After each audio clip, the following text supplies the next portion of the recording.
For the last 10 years, I have been researching the nature of our reality, who or what controls our society from the shadows, and more importantly, what actually happens when the physical body dies and the soul leaves the body. Do we go to heaven? Do we go to hell? Do we just cease to exist? Is there something that takes care of us? Once you begin to realize what's actually going on and how deep the rabbit hole really goes, you will never see the world in the same way, so buckle up and get ready. This is not going to be easy to swallow for most people. The whole point of this post is not to frighten you, but to present you the conclusions that I've come to in regards to what actually happens when our physical bodies die after having done what feels like endless research from every angle possible. I have thoroughly investigated near-death experiences, out-of-body experiences, astral projection experiences, past life regression hypnosis data, remote viewing data, Gnosticism, ancient texts, and more. I cannot say I know with absolute certainty what happens when we die, but what I do know is that all these different ways and methodologies of researching lead to the same conclusions, and because of that, I believe that Earth is a prison planet and a massive farm used by various parasitic entities who are using us and have been using us as energetic food for what appears to be a very long time. I will share plenty of evidence from different sources and perspectives to make you understand how I connected all these dots and why I came to these conclusions. I promise you that the deeper you research this stuff, the more you will begin to realize that this is extremely real, important, and it's possibly affecting every single one of us. All I'm asking you is to keep an open mind and to analyze the evidence yourself. Reincarnation in the white tunnel of light. You know how anyone who's had a near-death experience talks about having seen a tunnel of light appear in front of them? Or having met members of their family who had passed away? In some rare cases, even having met and spoken to who they thought was God. My research suggests that the tunnel of light which appears when we die is a trap designed to wipe the whole memory of our last incarnation and to recycle our souls into another body, thus keeping us in an infinite loop here on Earth. Because of this, the overwhelming majority of people walking the Earth have total amnesia and don't remember anything about their past existences, nor anything from the periods in between their lives. If you do some research, though, you will notice that there is, however, a small number of people worldwide who are able to recall very specific details regarding who they were, what they did for a living, where they lived in a past life, etc. How do we know these people aren't making up their stories? There's lots of people out there who have been able to bring very solid pieces of evidence to sustain their claims, and those claims can be verified, which shows that reincarnation is a very real phenomenon, confirming what many religions claim to happen to the soul when a person dies. The reason these people's memories have only been partially erased and not fully erased remains unknown for now. The reason people that went through near-death experiences didn't come back with their memories wiped is because, unlike people who have died, they didn't end up going all the way through the tunnel of light to reach its destination. Many near-death experiencers didn't enter the tunnel at all, while some have partially experienced it. All of them managed to return to their bodies and live to tell what they experienced on the other side, hence the term near-death experience. The astral spirit realm, the reptilians and their agenda. The reptilians are found in the literature of multiple ancient cultures across the globe. Jainism and Hindu talk about the Naga, whom they describe as half-human, half-serpent deities. The Aztecs used to worship the Quetzalcoatl, whom they described as the serpent-like god. The Hopi Indians in North America referred to a race of reptoids called the Shetty, translated snake brothers. In Africa, shamans claim to bear extensive esoteric knowledge of a race of reptilian beings called the Chitauri, whom they say control the earth. Chinese, Korean, and Japanese legends talk about a race of reptilian beings called the Kappa. The Gnostics talk about the parasitic entities whom they call archons, who not only use humans as an energetic food source, but they also prevent our souls from leaving the material realm upon the death of our physical bodies. The reptilians are both physical and astral beings. They've been heavily involved in the manipulation of mankind for thousands of years, and are responsible for setting up the soul trap around the planet with the help of extremely advanced technology. This energy grid around the planet serves multiple purposes. One of its main purposes is to project this grandiose tunnel of light in the proximity of people who have just died, in order to lure their souls in. This is the same tunnel of light that so many people who've had near-death experiences have reported seeing on the other side. The soul may be under the impression that the tunnel is going to take it to the heavens, or perhaps to a higher plane of existence, depending on its level of awareness. In reality, when a soul enters the tunnel, its memory gets wiped and the soul is put into another body here on Earth, reincarnation. The tunnel acts as a bait, and to make a good analogy, imagine a fisherman and his fishing rod. He throws in the bait which hides the hook, and the fish get trapped in it when they bite. We get tricked and trapped by the tunnel of light in a similar way if we aren't aware that it is a trap. In this case, we're the fish. The reptilians are highly intelligent, highly advanced technologically, and they lack empathy, which makes them dangerous. These beings see themselves as gods and humanity as their enslaved cattle. The reason they want to keep us here is because they need to feed off of us energetically. When people go through any kind of suffering, these entities feed off of our lower frequency emotions such as fear, pain, grief, anger, jealousy, rage, anxiety, lust, because they are low vibrational beings that require low vibrational energy in order to survive. Rudolf Steiner, one of the most prolific and gifted scientists, philosophers, and esotericists of his time, explains how the archons feed off of our fear and anxiety. The majority of people living on this planet today have been continuously reincarnating on this planet for thousands of years because we keep falling for the same trap when our physical bodies die. Most of us have no memories of our past existences since our memories get wiped before every reincarnation. So every time we are born on this planet, we think we've just arrived for the first time with a grand purpose or mission to fulfill, given to us by who we think is God. Our consciousness interacts with another dimension. Our physical sensors only show us a three-dimensional universe. What exists in the higher dimensions are entities we cannot touch with our physical sensors. Bernard Carr, professor of mathematics and astronomy who studied under Stephen Hawking and earned his doctorate at Cambridge. When our physical bodies die, or when we have an out-of-body experience, our soul goes into the astral spirit realm, and while we can still observe what's happening on Earth, but we can no longer interact with physical matter. These parasitic entities exist mainly but not exclusively in the astral plane.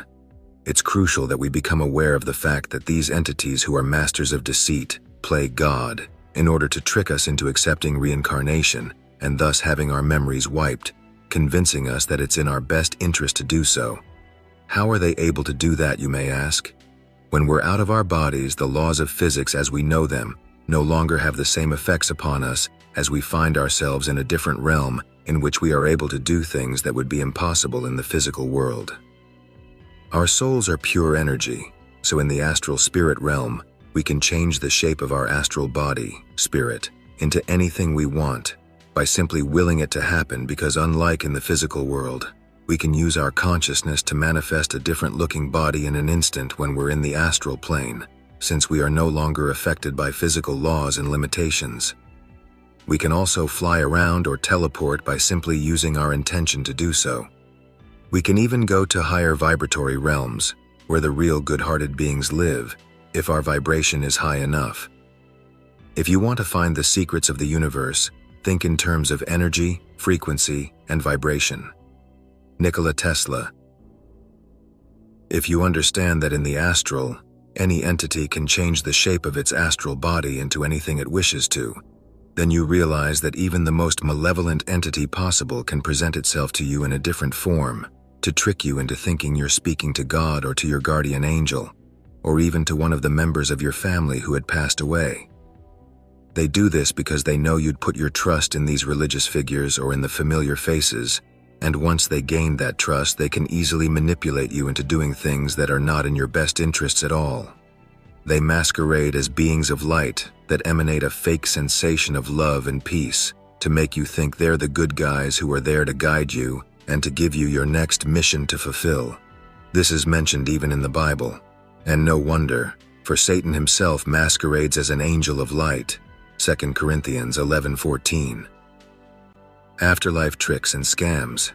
If you don't enter the tunnel of light when your time comes, You need to be aware that these entities will present themselves to you in the form of guides, ascended masters, or guardians, and they're going to try to convince you that you need to go back to Earth so you can pay back your karmic debt, or to continue learning, or that you have to go back with a special mission to fulfill, which is complete bullshit. But we keep falling for these scams because they tend to make sense from our narrow and pre-programmed perspectives. Good luck fulfilling that special mission if you can't remember what the mission was. We put blind trust in what they say to us because of constant religious indoctrination during our lives on Earth, and these beings know that. They can't force us to reincarnate because each soul has free will, but they can pretend to be someone they're not in order to put ideas in our head that it's in our best interest to accept reincarnating back on Earth, making it sound as if they are doing us a favor so that we can evolve, learn, or fix previous mistakes. And what they're basically doing is they're using our own free will against us.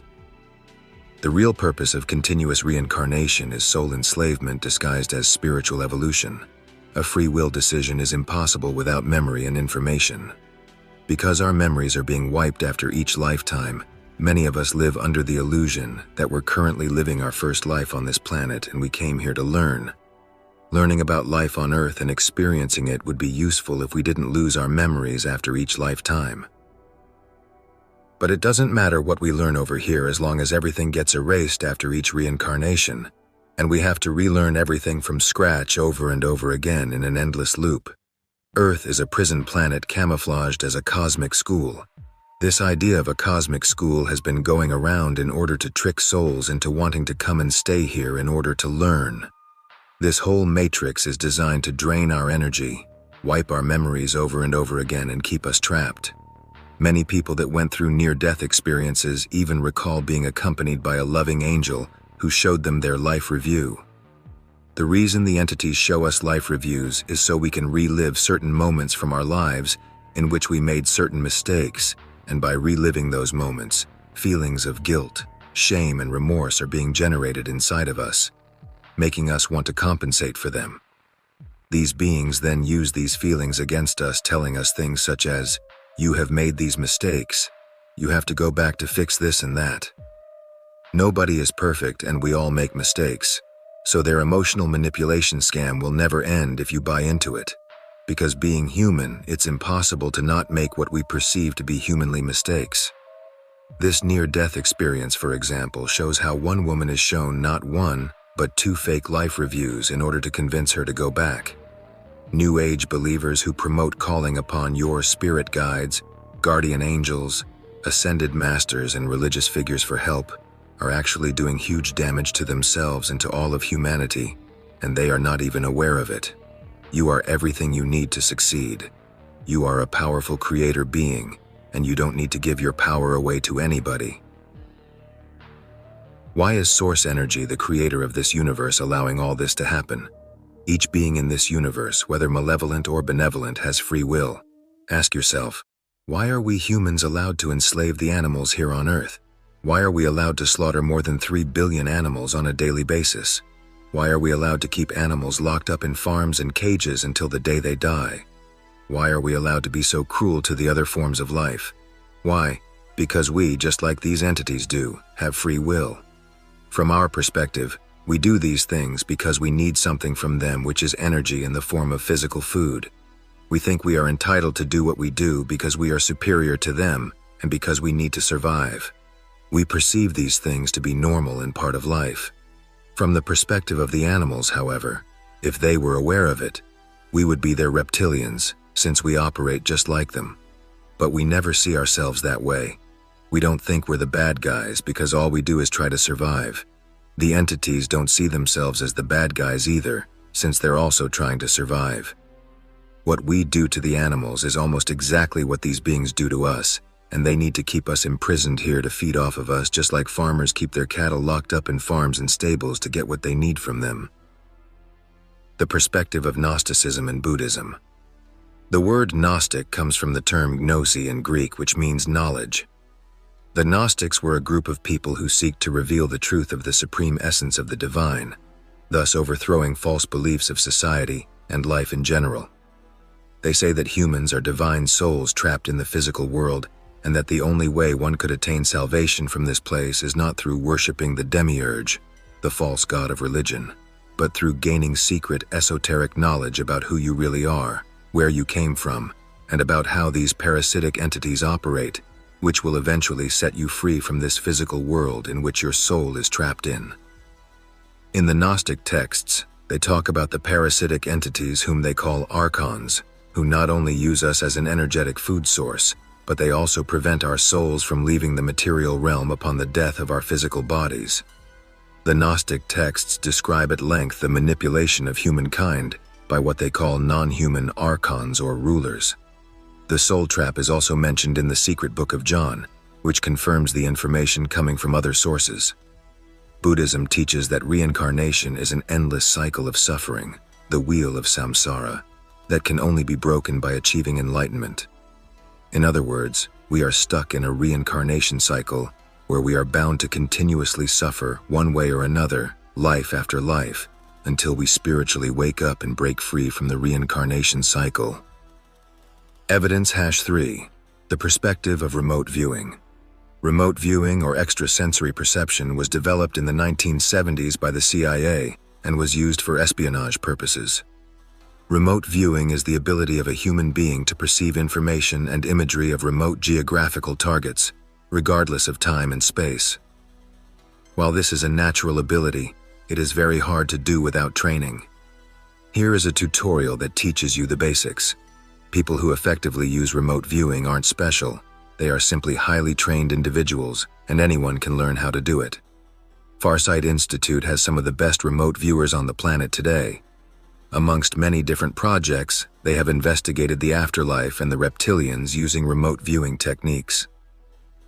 In a project called the Death Traps, 3 highly trained remote viewers from the Farsight Institute were tasked to remotely view what happens to the soul of a person when the physical body dies. All 3 of them perceived the exact same scenario without communicating with each other, that the soul is confused, disoriented, and ends up entering a tunnel of light which violently shocks the soul. Immediately after that, the soul no longer has the memory of who it was and where it came from. You would have to pay a small amount to watch the full video, but you can just watch the trailer of the full video, which pretty much explains everything you need to know. In another Farsight project called The Escape, they have investigated how Earth has long been used as a prison planet. The remote viewers have been able to psychically perceive the grid that surrounds the Earth, which is being used to zap souls who attempt to go through it. See the trailer for this project here.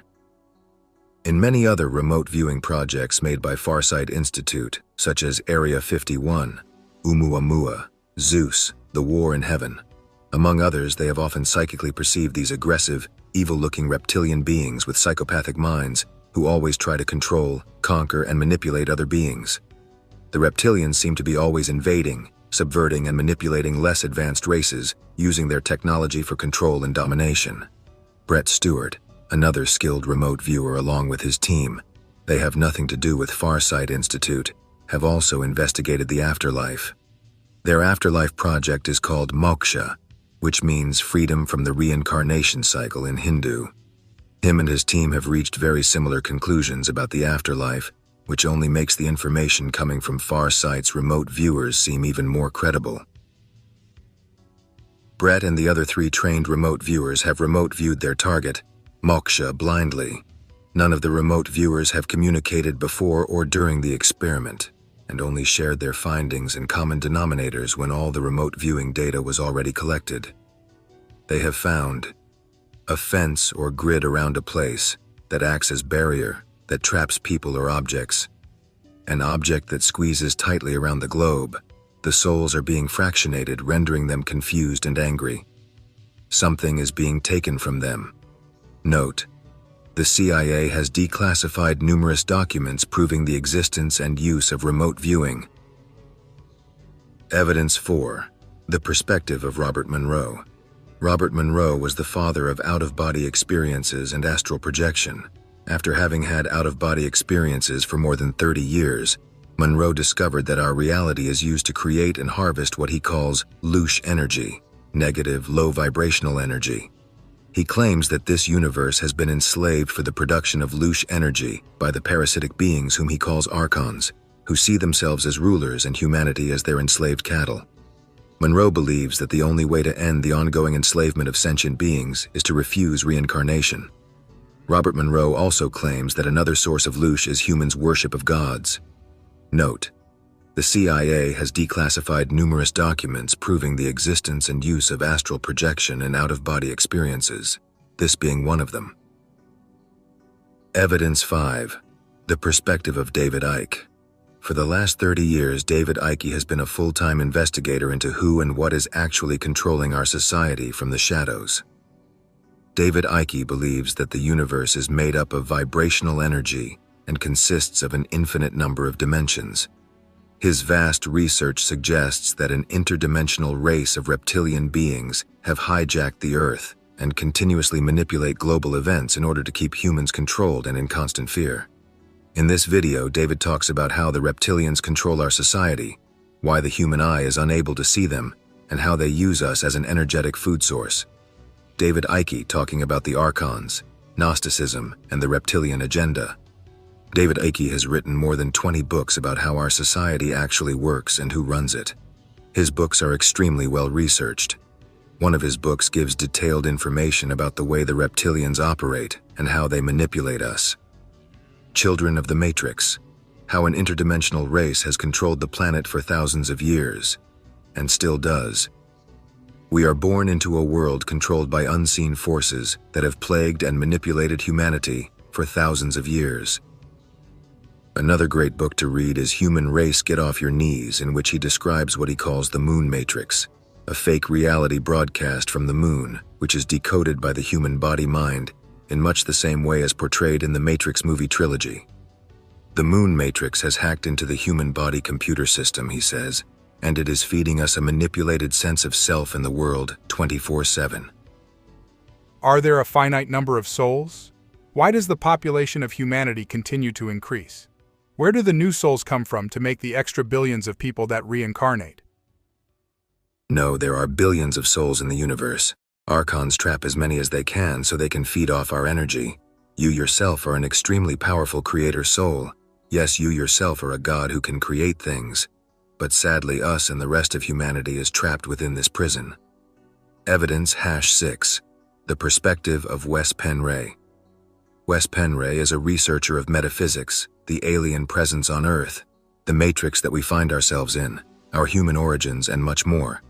In this article, Wes explains how the tunnel of light death traps works and how to avoid it. The information is very complex but extremely well researched. Wes has provided massive amounts of information on a wide range of topics: the Illuminati, the shadow government, the moon matrix, the afterlife, entity possession, reptilian manipulation, the reincarnation soul trap, and much, much more. Here is his entire work in PDFs. Evidence 7. The perspective of Val Valerian. Val Valerian is a former CIA agent, real name John Grace, who started writing about the soul reincarnation trap and about Earth being a prison planet in the 1990s.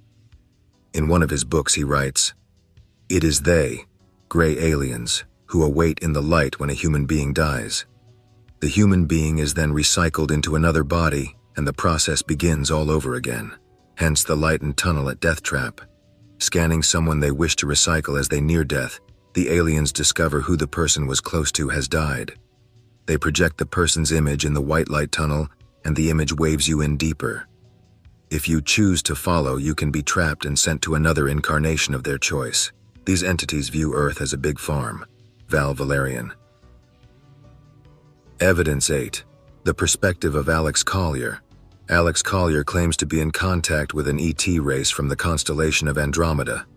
According to him, the Draconians reptilians are the force behind the repression of human populations everywhere in this galaxy. He goes into detail about that in this video. In this clip, Alex Collier gives instructions on how to escape the tunnel of light soul reincarnation trap at death. He claims that if you ignore the tunnel of light and you say to yourself, "I wish to go home," you will return to the dimension you came from before you came to Earth. While I personally don't think that this will work since you no longer have the memory of your old home, nor the memory of the coordinates of your old home. I guess it's worth a try. But you must always have a plan B in case things don't go as planned. Final words. Waking up to the truth can be unsettling, disturbing, depressing, but also enlightening, awakening and liberating. The truth can be unbearable, but if we are to do something about it, then it must be known. All these pieces of evidence that I've just shown you represent about 10% of everything I've researched on this subject, and I could provide more sources, but this post is already longer than I hoped it would be. This post is, however, a great starting point for anyone who wants to learn about what actually happens when we die, who these entities are, why they need us, and how they trick and scam us when we leave this physical realm. The same information that I presented here is being confirmed by a variety of different sources, which in my opinion is evidence that there's a lot of truth to it. I don't pretend to know the absolute truth, nor am I saying that the information that I've presented you is the absolute truth. The only thing I can say is these are the conclusions that I've reached based on personal research and evidence found. This prison planet stuff is still just a theory, but I see it as a real possibility. If anyone says that he is 100% sure, without a shadow of a doubt about what happens when we die, then that person is a fraud in my opinion. Nobody will be able to get to the 100% absolute truth about this stuff, but what you can do is to research this topic from every angle perspective possible, so that you can put as many puzzle pieces together as you can, which will allow you to have a greater understanding of who we really are, where we came from, and what we're actually on this planet for. So do not stop here. I highly encourage you to do your own research on this subject and to try to come up with your own conclusions about what awaits us when we die. Perhaps you will come to different conclusions. Most people only rely on what religion and the Bible tells them about the afterlife and will never do any individual research themselves whatsoever. Religion offers one perspective, not the full picture. You are an infinite, powerful creator being who will never cease to exist. But if your soul is put in a new body with no memory of your previous incarnations, then that's as close to dying on a soul level as you'll get, because you'll be reborn as a completely new person who has to relearn everything from scratch. A new version of you who will never know the old version of you and what you were all about. So good luck in your journey to find the truth about the afterlife. Well then, I will repost my own reply to that thread here. So look, I've done a lot of ayahuasca. I've met entities that feed off us and confronted them, and they've showed me their true form. We are being used like Capri Suns for being outside of our sensory capabilities. They try to induce intense energetic states that they then feed off of. And it's not just fear, it's excitement, joy, or arousal. Anything that induces an intense emotion is food for them. They can put thoughts in our head that we think are our own. Carlos Castaneda describes the predator mind in the active side of infinity as a being that has overlaid its consciousness with our own in order to induce negative emotions in order to use us as a food source. Other indigenous cultures call is Wetiko. So yes, we're being grubbed on by extra-dimensional beings, that is true. But having met these beings and interacted with them, they've struck me more like mosquitoes than farmers. You don't think a mosquito is malevolent and sucking your blood. That's just how they survive. We're their food. As long as we keep producing the energy they consume as a food source, they're going to continue to flock to and feed off of us. I'm kind of convinced this is one of the reasons Buddhism stresses mastering the monkey mind. No thoughts, no emotions, no food for parasites, and then they fuck off. The thing about the idea of this reality as a prison planet is actually a juvenile understanding of what life is and its purpose. Okay, you've discovered you're trapped in an endless reincarnation cycle. Samara. Just like a teenager sees their parents' unwillingness to let them do whatever they want as a form of fascism, calling our reincarnation cycles a prison belies a not fully formed understanding of what we're here for. A teenager's parents don't let them do whatever they want because they understand a teenager's brain is still forming, and just letting them loose on the world without being fully mature could cause problems for everyone. Drunk driving, fights, pregnancy, whatever. Teens are restricted from full freedom because they're not fully ready to navigate the world in a mature and tempered way.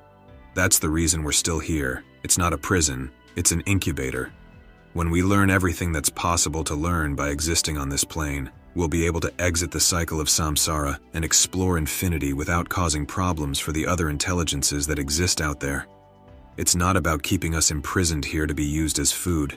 It's about not letting a baby crawl across a freeway. We're here until we decide we don't want to be here anymore, and then there are many well-documented ways you can learn how to do in order to transcend. At the end of the day, just being aware of this means you're on your way to escaping.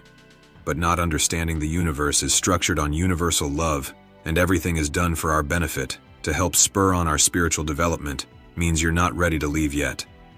The astral parasites are just mosquitoes. The soul trap is to help teach you lessons, and sometimes it takes 70,000 years of lifetimes to learn something as basic as don't be jealous. Check out Journey of Souls for more info. On reptilians. Totally believe it's possible. Once I was just about to pop out of my body in an astral projection and some alligator thing pounced on me and pushed me back into my body. The infinite is fucking insane and everything is possible and exists on frequencies outside of our body's perceptual capacities. Anyway, go towards the light. T ... It doesn't matter. You'll figure shit out when you're supposed to, and you can leave here whenever you're ready to. Also, the whole thing about if we retained our memories of past lives, then that would make reincarnating useful. This whole game is predicated on us forgetting, pretending that we don't know none of this is real. If we all realized none of this is real, we wouldn't play the game anymore, and reality would cease to exist, as we create it via experiencing and participating in it. What fun is Monopoly if someone is like, this is just a dumb game and none of this matters? You need to suspend disbelief and be invested in a game to make it fun.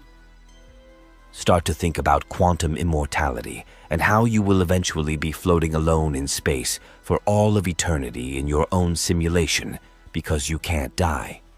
Now start to think about black holes, the singularity, and what you will do when you eventually encounter one, what you'll see as you're falling through one. Now start to think about how you will interact with other entities in space when it's finally time for one of you to fall into the black hole. Now consider the fact that you may actually just be computer code. Now consider the halting problem, math proof that you cannot determine if a program is going in an infinite loop. Now consider a Gödel universe, pick related, and that time is a loop, and that if you live forever, a future version of you is probably floating around you somehow. See if you can make a deal with it, if you're sure it's you. Now consider that everyone can read your thoughts. Now consider that every action you're ever going to take has already happened, and its consequences are all around you. Now consider modal collapse. Everything exists necessarily, and that everything you can imagine is real, just as all information is contained in Pi, even a movie about your life. Now consider that other species of life exist in the universe exists, and once you know about them, they are watching you. Now start to question if the things around you are really what they seem. Now as you think about your possible enemies, know that it's mathematically proven they exist and have already seen your future timeline. Now notice little coincidences around you.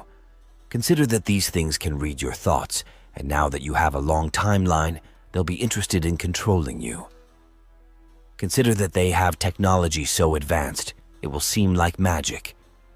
Consider they can read your thoughts, see through wall, may want to kill you. Consider that maybe nothing you're seeing is real because you exist in a simulation where an advanced entity is just learning about you, while the real you suffers the consequences of your reaction to predict how you'll respond.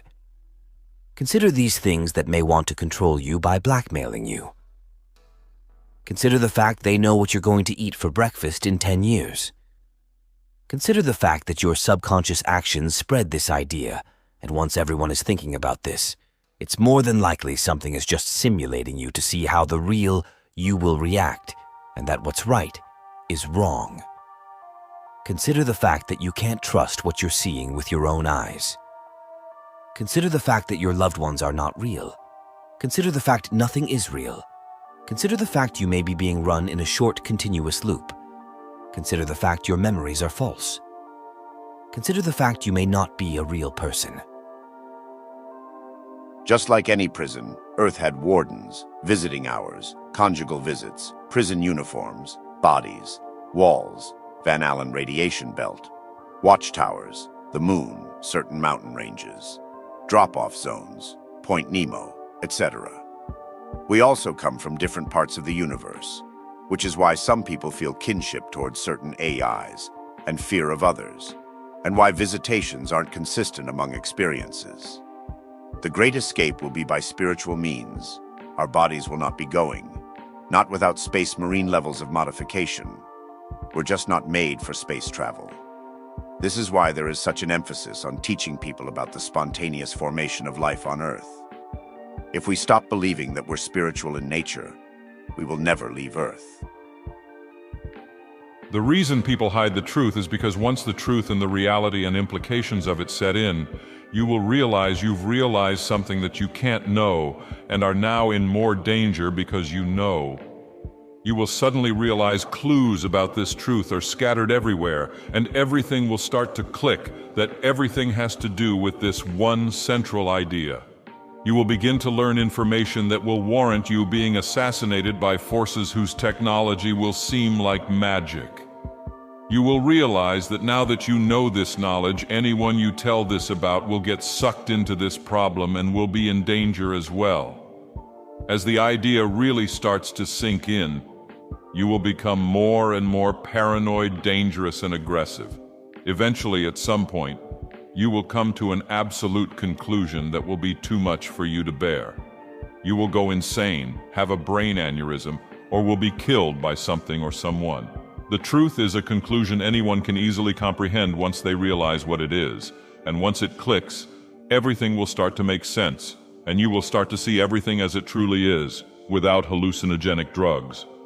Pray for your own sake you never realize what I'm talking about.